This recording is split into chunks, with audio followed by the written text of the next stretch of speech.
Hello, my name is Lacey Gray. I'm going to be presenting today on gentrification in Cincinnati for my Power, Oppression, and Privilege course at the University of Cincinnati.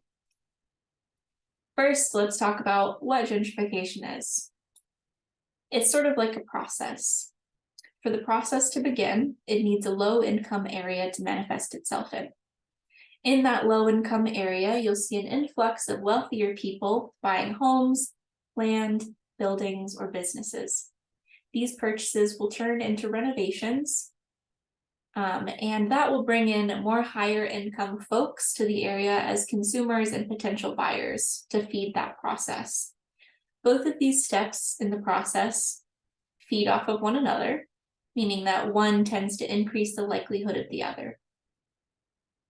In another scenario, reinvestment may come first, that in turn brings an influx of higher income people.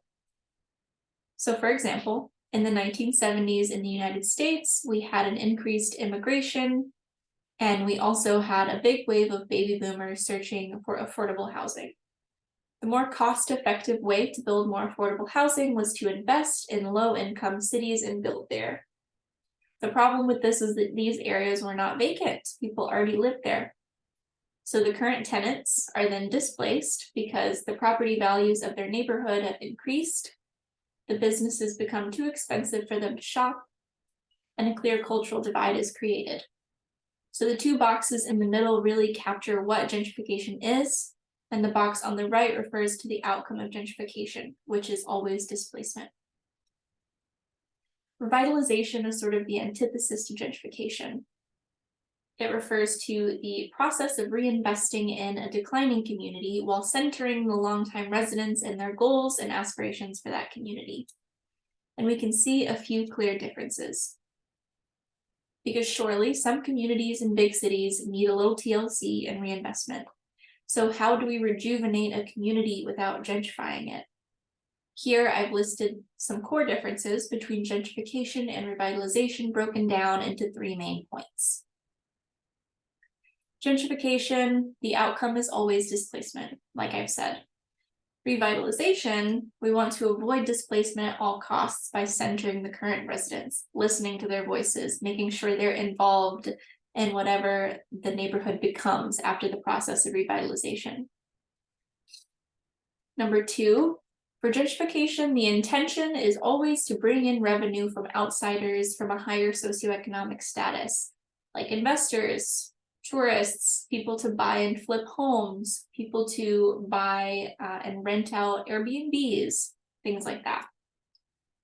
On the revitalization side, we want to connect longtime residents to new opportunities. And lastly, gentrification tends to spread to outside neighborhoods, whereas revitalization, we want to reduce decline in neighborhoods that are not revitalizing. Research suggests that targeted public investment can stimulate local improvements in nearby neighborhoods that are experiencing decline.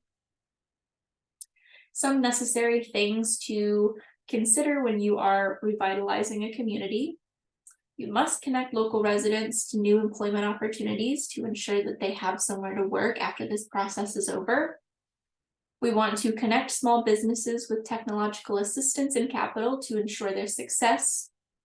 And we also want to tap into existing social networks within the community. We don't want to reinvent the wheel. The overall goal is to make sure the current residents are heard and their goals are identified and hopefully actualized. Gentrification is often an intersectional issue. It affects low-income individuals and communities 100% of the time, but a trend can often be seen that the displaced communities are people of color. Some may say this is purely coincidental, but like many issues, if we look at the context, we can see that there is intentionality behind this pattern. Let's look at an example that has to do with a clear racist policy, segregation in schools. Adams Morgan, a neighborhood in Washington, D.C., integrated two schools in 1954, the same year that segregation was outlawed. These two schools, Adams and Morgan, merged, which led to disinvestment of the area. Crime increased due to lack of funding for community safety programs and lack of resources, so the neighborhood was in grave need of revitalization. Many white residents at the time feared that after integration, the Black population would expand into other white areas. White residents incorrectly attributed the community's disinvestment to the Black population, thinking that Black people ruined the economy in the area. Really, it was racism that caused funding to be pulled out of this area, harming the entire community in the process. This racist mindset led to gentrification instead of revitalization. White residents wanted Black residents out, so in the early 1970s, developers began buying land and buildings in Adams Morgan and flipping them, increasing the property value of the area. The Black folks were displaced little by little, as you can see from the chart that shows the white to Black population in the 70s, the 80s, and the 90s. Now let's talk about gentrification in Cincinnati, Ohio. I'm mainly going to be talking about Over the Rhine because I believe that this is a neighborhood where gentrification is seen the most clearly. Over the Rhine, or OTR for short, is adjacent to downtown Cincinnati, giving it the potential to be a very popular area for Cincinnati residents and for tourists. OTR used to be a typical neighborhood back in the early 2000s, but as you can see from the left image, this is presently known as Washington Park, the heart of OTR, but it used to be occupied by an elementary school with basketball courts for children to play and a homeless shelter on the southwest corner.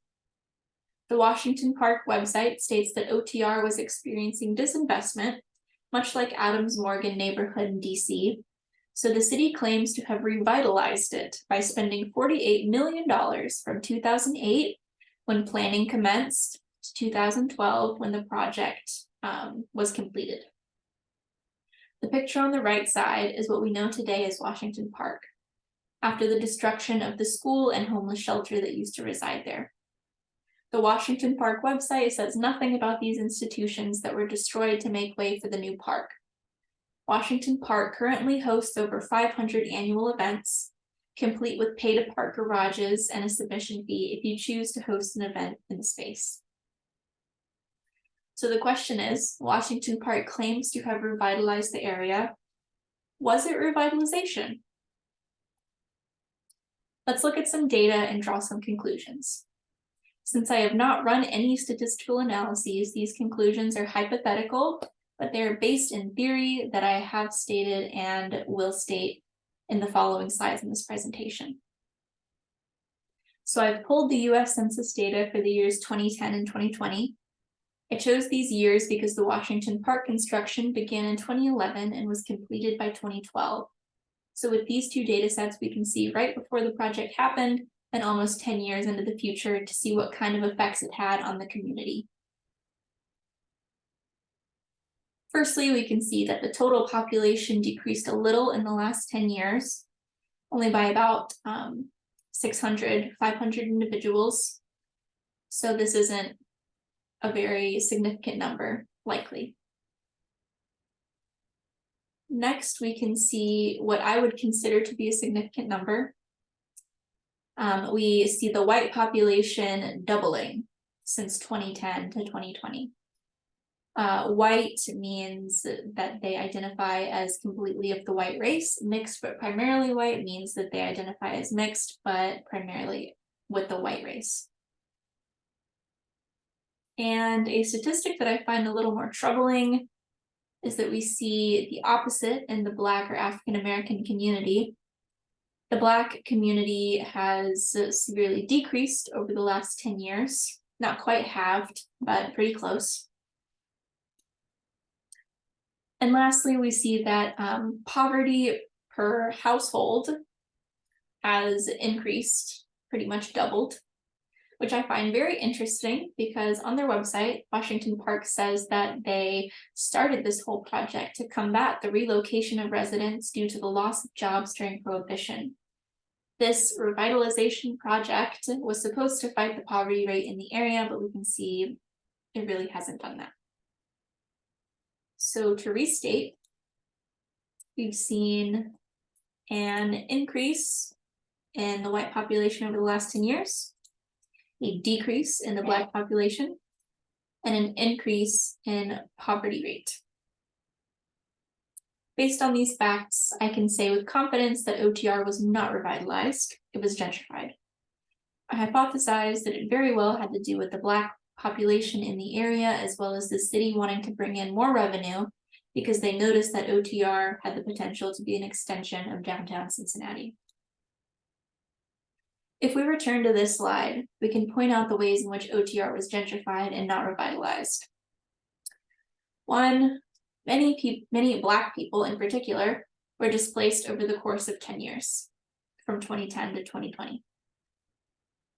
Number two, the promotion of 500 plus events each year, as well as the median income raising from about $14,000 per household in 2010 to $64,000 per household in 2020.